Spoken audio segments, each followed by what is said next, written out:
Trump కల తీరేనా? Nobel prize కోసం పాకులాట, తనకు తానే అర్హుడినంటూ ప్రకటన. నిజంగా నోబెల్ ప్రైజ్ కు ట్రంప్ అర్హుడా అనర్హుడా? నమస్తే, వెల్కమ్ టు ఆంధ్రప్రభ. నేను విద్య.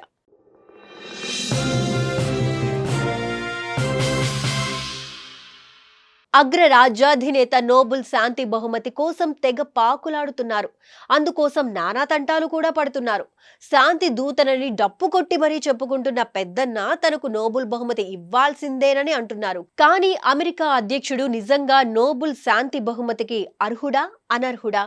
ఆ నోబెల్ ప్రైజ్ అందుకోవడానికి ఆయనకున్న అర్హతలేంటి తెలుసుకోవాలంటే ఈ స్టోరీ చూడాల్సిందే. అమెరికా అధ్యక్షుడు డొనాల్డ్ ట్రంప్ కు నోబెల్ ఫోబియా పట్టుకుంది. అందుకే మాట్లాడితే చాలు తనకు నోబెల్ ప్రైజ్ ఇవ్వండి చెబుతున్నాడు. ఇక ఇటీవలే పాకిస్తాన్ ఆయన్ను నామినేట్ చేయడంతో ట్రంప్ ఆశలు ఒక్కసారిగా చిగురించాయి. భారత్ పాకిస్తాన్ మధ్య నెలకొన్న ఉద్రిక్తతలు తగ్గించడంలో ట్రంప్ కీలక పాత్ర పోషించారని, ఆయన మధ్యవర్తిత్వం వల్లనే కాల్పుల విరమణ ఒప్పందం జరిగిందని చెప్పుకొచ్చింది పాక్. ట్రంప్ నిజమైన శాంతి స్థాపకుడని, ఆయన దూరదృష్టి, లీడర్షిప్ కలిగిన వ్యక్తి అంటూ ప్రశంసలను కురిపించింది. కానీ భారత్ ఈ వాదనలన్నింటినీ తోసిపుచ్చింది. భారత్ పాక్ మధ్య సీజ్ ఫైర్ లో ట్రంప్ మధ్యవర్తిత్వం ఏం లేదని క్లారిటీ ఇచ్చింది. అయితే పాకిస్తాన్ ట్రంప్ ను నోబెల్ కు నామినేట్ చేసిన మరుసటి రోజే అమెరికా ఇరాన్ లోని అణు కేంద్రాలపై దాడులు చేసింది.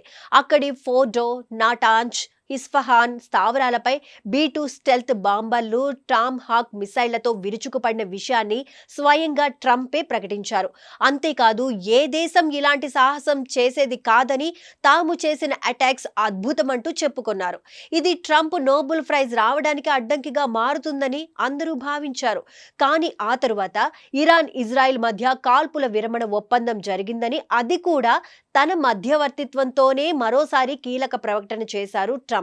ఇంకేముంది, ఈ దేశాల మధ్య సీజ్ ఫైర్ తో ఆయన ఓ మెట్టునే ఎక్కేశారు. అంతకుముందు పాకిస్తానే ప్రతిపాదించిందో లేక ట్రంప్ ఆజ్ఞలతోనే నామినేట్ చేసిందో తెలియదు, కానీ రీసెంట్ గా అమెరికా నుంచి కూడా ప్రతిపాదన రావడం విశేషం.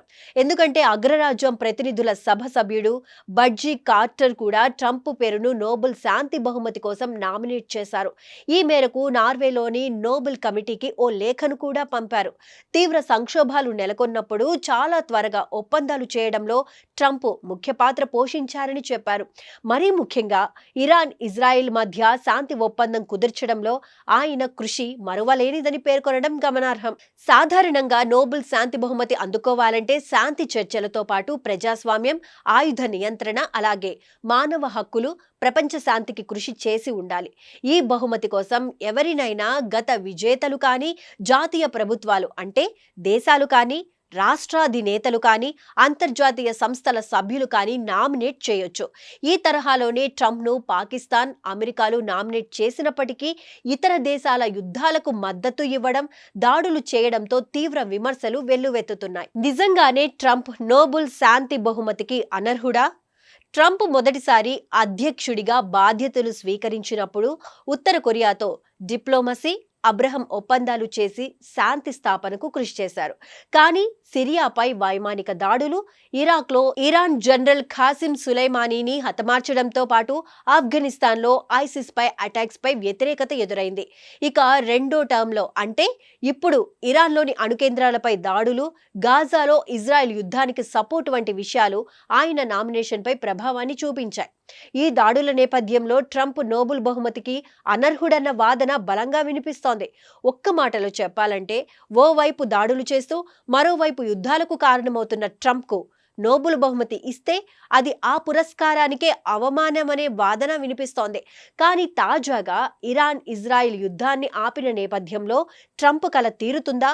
నోబెల్ పురస్కారం వస్తుందా రాదా అన్నది తెలియాలంటే మాత్రం ఇంకాస్త సమయం వేచి చూడాల్సి ఉంటుంది.